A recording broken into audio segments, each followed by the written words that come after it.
Thank you. I didn't get as much time as I'd like to work on this one. It's been pretty busy last few weeks.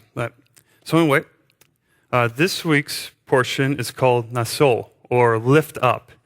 This is the Hebrew word translated to take in Numbers 4:22, when God told Moses to take a census. Before this portion in Numbers 3, God instructed Moses to take a census of the Levites and gave them tabernacle assignments.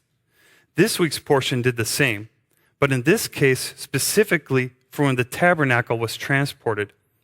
Now, this portion seems pretty well timed with our recent move to this new building. Here are verses indicating the assignments in Numbers 4 were in regard to the transportation. Verse 5, when the camp prepares to journey, Aaron and his sons shall come, and they shall take down the covering veil and cover the ark of the testimony with it. Verse 24, this is the service of the families of the Gershonites in serving and carrying. Verse 31, and this is what the sons of Merari must carry as all their service for the tabernacle of meeting. Now, we don't have a tabernacle now. In fact, it was eventually replaced by the temple even back in biblical times. So I think a lot of people may overlook this section of Scripture. But like Paul said in 2 Timothy 3:16, all Scripture is profitable. While these instructions were specifically for the Levites, let's consider who are the priests now under the new covenant. 1 Peter 2:5, you also, as living stones, are being built up a spiritual house, a holy priesthood, to offer up spiritual sacrifices acceptable to God through Jesus Christ. But you are a chosen generation, a royal priesthood, a holy nation, his own special people, that you may proclaim the praises of him who called you out of darkness into his marvelous light. So all of us that God has called out of darkness, those of us who proclaim his praises are his priests. Now, instead of offering physical sacrifices, we offer spiritual ones. But our recent move was pretty physical, and we had a lot of help. So many, I couldn't list them all and still have time to include Bible verses. I know Dan Tuzno's been in a lot. Bruce is always doing a lot. So, we've had so much help. But really, we're still not finished, as we've continued to make fixes and changes ever since. And actually, if you think about it, we've been continuing to make changes even our whole time in the last building, always updating stuff and bringing in some new things. So this new location will probably be the same. So we could always use more help. Now the Israelites knew what it was like to be constantly moving as they were doing it for 40 years. Numbers 14:33, and your sons shall be shepherds in the wilderness 40 years and bear the brunt of your infidelity until your carcasses are consumed in the wilderness. According to the number of the days in which you spied out the land, 40 days, for each day you shall bear your guilt 1 year, namely 40 years, and you shall know my rejection. Now, hopefully, we won't be moving to another building for a long time. But there is a chance we could be in a similar situation as Israel was, where we'll be going from location to location for a while, but hopefully not because of disobedience. But we can't rule it out. We have to keep our hearts in check. I know personally sometimes I worry too much about how things look and how they sound. And I know I can get irritable about it and just ask my wife. And those things are important. After all, God gave instructions about his buildings. However, we can't let the building and the production become idols. We have to keep God at the forefront of our hearts.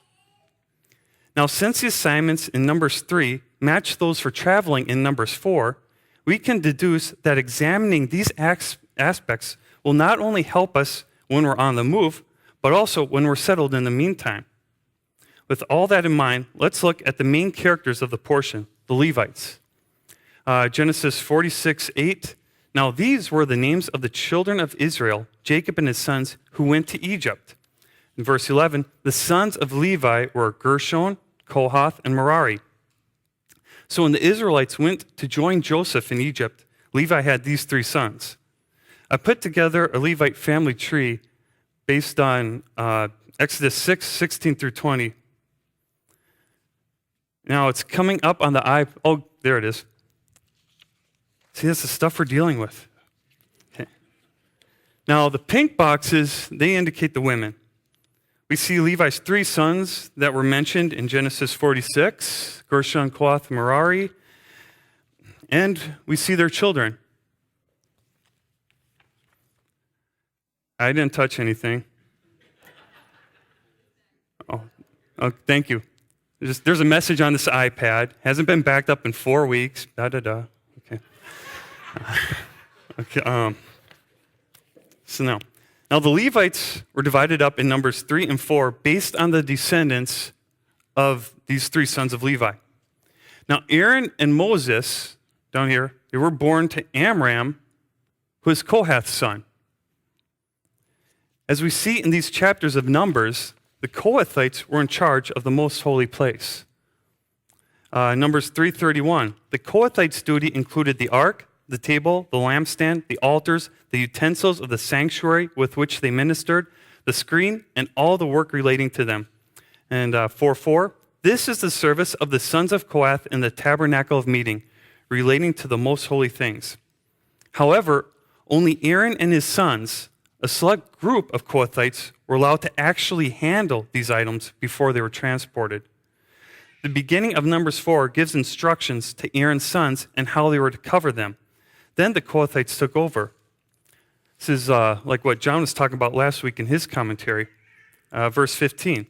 And when Aaron and his sons have finished covering the sanctuary and all the furnishings of the sanctuary, when the camp is set to go, then the sons of Kohath shall come to carry them, but they shall not touch any holy thing lest they die. These are the things in the tabernacle of meeting which the sons of Kohath are to carry. As we continue reading Numbers 3 and 4, the assignments for the Gershonites and Merarites are also given. The Gershonites handled things like curtains and coverings, while the Merarites were in charge of the structural aspects of the tabernacle, like poles and sockets. A concept we can take away from this is the importance of respecting boundaries in regards to the different aspects of the church. For example, I have no right to monkey around with someone else's area unless he gives me permission. I might provide a little input or express a concern, but ultimately the chain of command needs to be respected. Fortunately, in our case, unlike with the Kohathites, nobody's in danger of dying if they touch anything they aren't supposed to. At least I hope not. Now, while studying this portion, I looked at the living arrangements for the Levites back in Numbers 3. Verse 23, the families of the Gershonites were to camp beyond the tabernacle westward. Verse 29, the families of the children of Kohath were to camp on the south side of the tabernacle. Verse 35, the leader of the father's house of the families of Merari was Zuriel, the son of Abihail. These were to camp on the north side of the tabernacle. Now, here's a picture I found online of the Israelite living assignments. Apparently, these pictures take a little longer to load up. So we see the Levites lived right next to the tabernacle. Like we just read, the Merarites were on the north, Gershonites on the west, the Kohathites were on the south. And then Aaron and Moses, that select group, they're on the east side there. So the Levites, they lived right next to the tabernacle. And I knew what that was like back at our old building, as we lived about that close to it. Now, I don't think anyone lives as close to this building as my family did to that one. And like Jim said, some of you travel hours to get here. And we are so thankful for you and the sacrifice you make to join us on Shabbat. And you guys amaze me who travel so long that you still get here on time. Now, this gives an example of how our priesthood today differs from the Levitical priesthood back then. The Levites' lives were dedicated to their work for God. They didn't have any other jobs. For most of us, that's not the case. With the majority of us working other jobs, that requires even more of us to come together to help out here. Now, here's a picture of the tabernacle courtyard I found online. Well, that one was quick. Now, in the upper right corner, there's a size comparison next to a football field, an American football field. See, and here's the tabernacle court. So it gives an idea of how big the court was. or how small it is. Now look at how many Levites were involved. There we go. Numbers 4, let's see, the Kohathites, they had 2,750. The Gershonites, 2,630. The Merarites, 3,200. The Levites, total, 8,580. Now these numbers were just of the men ages 30 to 50. In Numbers 3, the Levites were numbered from a month old and up. So they had a lot of people working on the tabernacle. Several times more than we have in total attendance here. They probably had a lot more to do, transporting an entire building and its surroundings. But they had pretty much entire small cities or large towns worth of people to do it. And the Levites were learning how to do this all their lives. They're being numbered from a month old and up.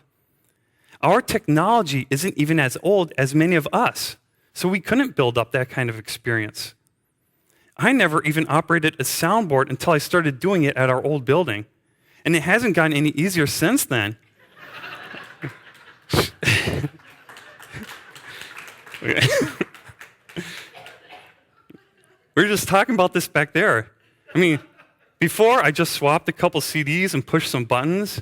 Now I'm dealing with levels more and for different settings and an equalizer. And I don't even know what an equalizer is. It sounds like an action movie character. He will figure out your math problems. He is the equalizer. Okay, so we don't have the Levitical luxury that they had back then. We need people to step up and help any way you can, and perhaps in several areas. I'm starting to understand what Jethro was talking about in Exodus 18. Verse 14, so when Moses' father-in-law saw all that he did for the people, he said, what is this thing that you are doing for the people? Why do you alone sit, and all the people stand before you from morning until evening? And verse 17, so Moses' father-in-law said to him, the thing that you do is not good. Both you and these people who are with you will surely wear yourselves out. For this thing is too much for you. You are not able to perform it by yourself.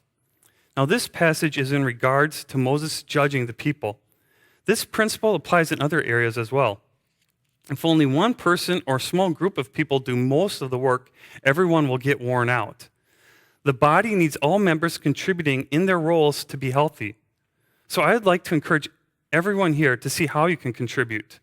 Just some areas we need help include sound and video and slides in the back. In Shabbat school, I know they need help, probably nursery, and I'm sure there are other areas I'm not even familiar with. Now, if you're new, there's no hurry, and if you're just visiting, I think this is an important concept to keep in mind for any fellowship. And there's like a lot of circumstances, like if you're traveling 3 hours, I mean, that really limits what you can do here. And the Torah gives like specifications for like a man if they have a baby and stuff, there's definitely circumstances to keep in mind. But there's also other areas, even outside of the building. I know Bruce is busy with a lot of stuff that he could probably use help with, computer work and whatnot. Now, helping out may require sacrifice, like getting up earlier on Shabbat, or being the last in line for oneg. It may also require you to step out of your comfort zone, like Gideon and others in Scripture did. And some things may seem overwhelming at first, like Goliath did. I'm still overwhelmed. But if we patiently help each other and support each other, like Paul instructs in 1 Corinthians 12, we'll be a healthy, thriving body. Shabbat shalom.